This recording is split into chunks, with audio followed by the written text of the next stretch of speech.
K-shaped recovery, a word made famous and popular post-pandemic to indicate stacked inequity on one side and stacked privilege on the other, is flawed, incomplete and ill-concocted as per an analysis, a report put out by State Bank of India in its research. The report, titled Debunking K-Shaped Recovery, says that trends emanating from income, savings, consumption, expenditure and policy measures question the efficacy of using age-old measures like two-wheeler sales and fragmented land holdings to support the narrative that India is not doing too well economically. In fact, the income inequality, which sees a rise in K-shaped recovery, has declined between financial year 2014 to financial year 2022. This as per the SBI research data. The report, authored by Soumyakanti Ghosh, analyzes trends emanating from, as I mentioned, income, savings and expenditure, question the narrative on inequality. How effective are these arguments and what does the data suggest? Let's talk about that. Joining us is Bidisha Ganguly, Chief Economist, CII. Kartik continues to be with me. Bidisha, thank you very much for taking time out.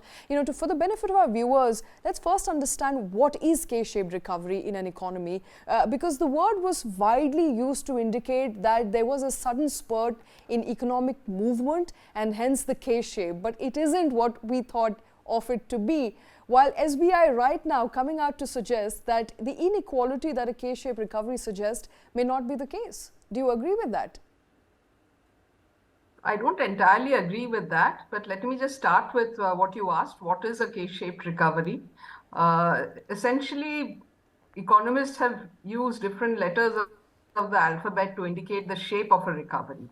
And the K-shaped recovery essentially says that the upper income, the trajectory of recovery of the upper income classes or upper income households is sharper than that of the lower income households. And I think that was clearly the case when we started coming out of the pandemic. It was the higher income households which started spending because they had really saved during the pandemic. They could not spend. So when we came out of the pandemic, the upper income households started spending quite rapidly. It first was manifested in services and then also in manufacturing. And the lower income households initially could not spend as much because they had suffered income losses during the pandemic.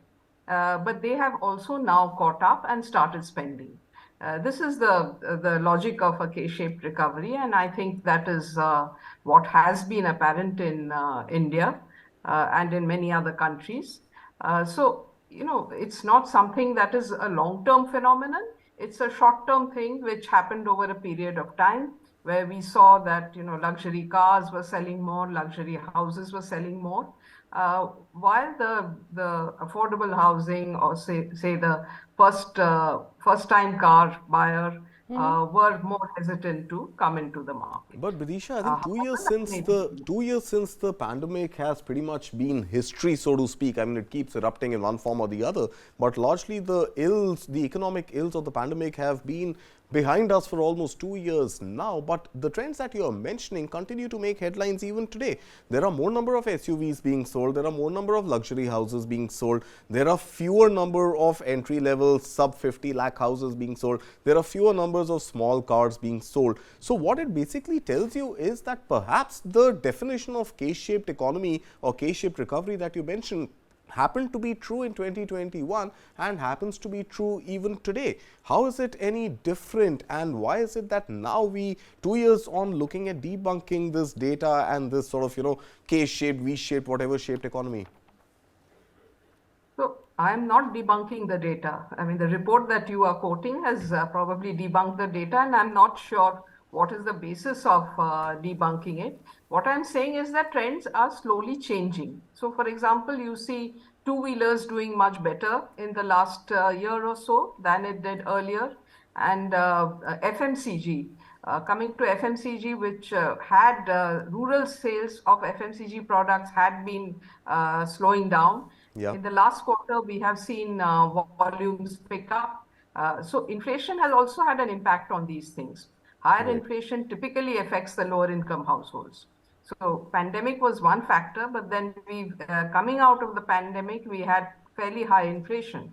And that has also affected the budgets and the spending of the lower income households.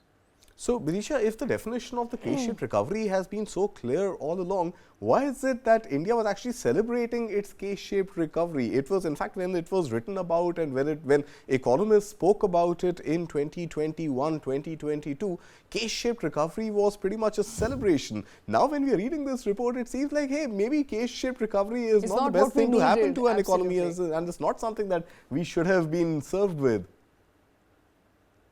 I think a recovery is a recovery, whatever the shape of it. Okay. If companies had been doing well, and that will eventually lead to the spreading of the recovery across a wider number of households. K-shaped is just a, I think I heard the CEA, for example, say that let's not call it K-shaped, but just that the higher income households have been recovering at a faster rate than the lower income households. Okay. I want to take some of the data points with you, Bidisha, that have emerged from this report. Perhaps you can shed some light on whether you agree with these data points. Now, one of the data that SBI Research is banking on is the mean weighted average when it comes to incomes earned. Now, it says that 4.6 lakh was the mean weighted average income earned by a family in financial year 2014. It has now come up to about 13 lakh rupees as of financial year 2022. Now, if you adjust it for inflation at about 5%, it should have been around 6.8 lakh, but at 13%, it looks like it's almost double of what it should be. Do you agree with that? Do you agree with the mean weighted income average? Do you think that figure goes on to suggest that, in fact, income inequality is a thing of the past? I'm not sure what is this mean weighted average. The figure I look at is the per capita income. Okay. And yes, there's been a good growth in per capita income. So again, in such measures, you are not differentiating between different income classes. So the mean income has definitely increased. The per capita income has increased. If overall GDP growth has been strong, population growth has not suddenly expanded. So clearly per capita income will be growing.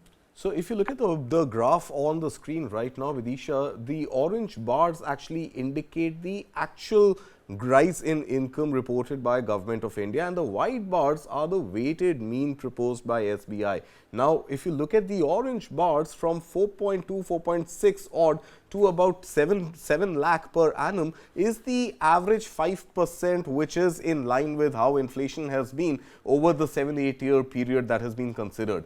Now, these weighted means are what are actually seeming a little counterintuitive and confusing, because I don't know what are the weights that have been assigned to show this income rise from about 3.7 onwards to about 11.6 or something, if I can read the data correctly. So what is this weight adjustment? Because if actual incomes have gone up in line with inflation at about 5%, it's pretty much a regular 7-8 year window. We aren't really looking at something which breaches that basic rise in income.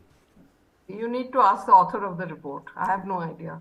All right. Okay. And another interesting, in fact, number that the author of the report has also hinted at is the proportion to which richest people are contributing. In fact, top 2.5% taxpayers are making a contribution to the point of 2.28% of the total income earned, as opposed to 2.81% in financial year 2014. And there is a reduction in their share of total income earned, going on to indicate that perhaps the lower strata of the society, or the remainder of the 97.5%, are also now earning more than what they were. Their share of income is also rising. Would that be an appropriate indicator to suggest that there is lesser inequality today?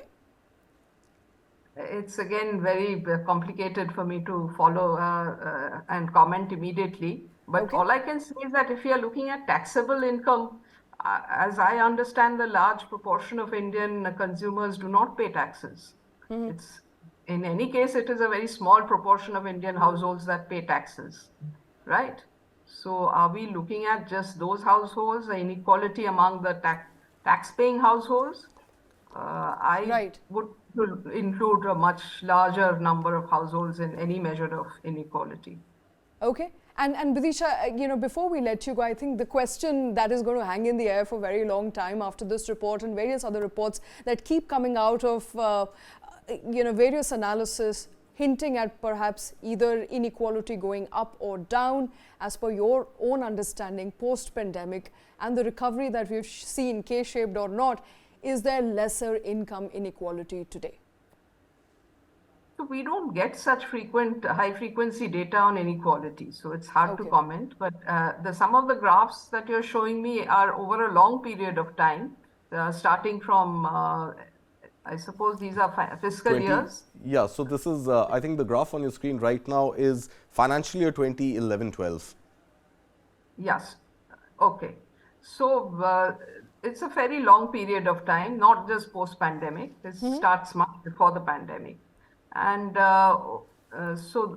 what is this? It's the Gini coefficient. There's the Gini coefficient, which I think is looking at the variation in income, and that is something which, again, as per the SBI report, has actually reduced, and the coefficient is down to just about 4 or so, 0.4 or so, as opposed to being closer to 0.5 earlier. So the graph indicating that the variation in income in the data set fed into the algorithm has actually shown that there has been a lesser sort of, divide between income variation. True. I think this is perfectly acceptable data.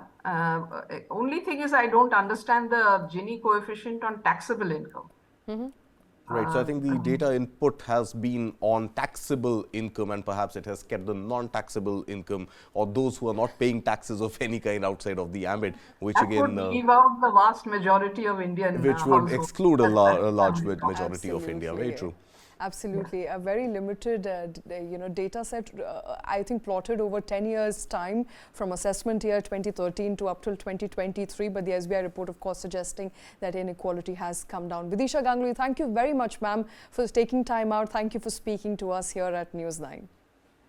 You're welcome. Thank you for having me. Bye-bye. Thank you.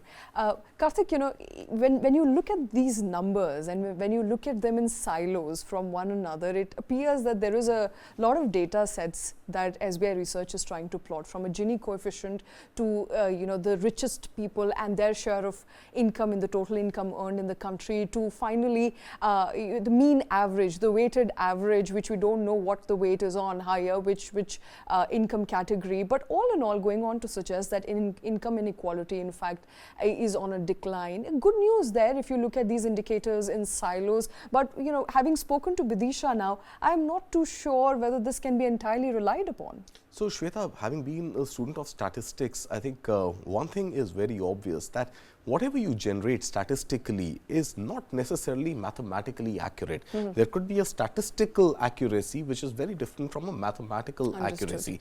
And the point being that data will be crunched only on the basis of the input and the data provided that is available into the system. I think data is available in hordes.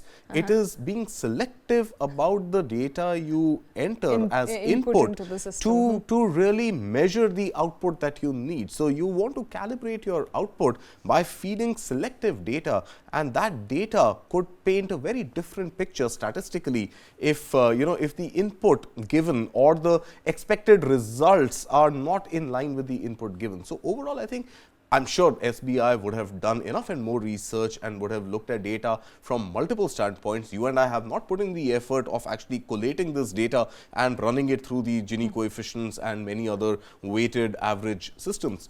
But the fact is, what those data, what those weights are, what that taxable, non-taxable income is that has been taken into account is not something that we know yet. Absolutely. But the data definitely seems selective to paint a certain kind of imagery. All right, selective data, but pointing to perhaps not a K-shaped recovery that we've been talking about so far, where there is no inequality. In fact, there is more equality of incomes, and all sectors have seen a momentum when it comes to growth. Not one sector or strata developing over the other as per SBI, of course, those data sets that are coming out from SBI pointing a rosy picture of the post-pandemic recovery.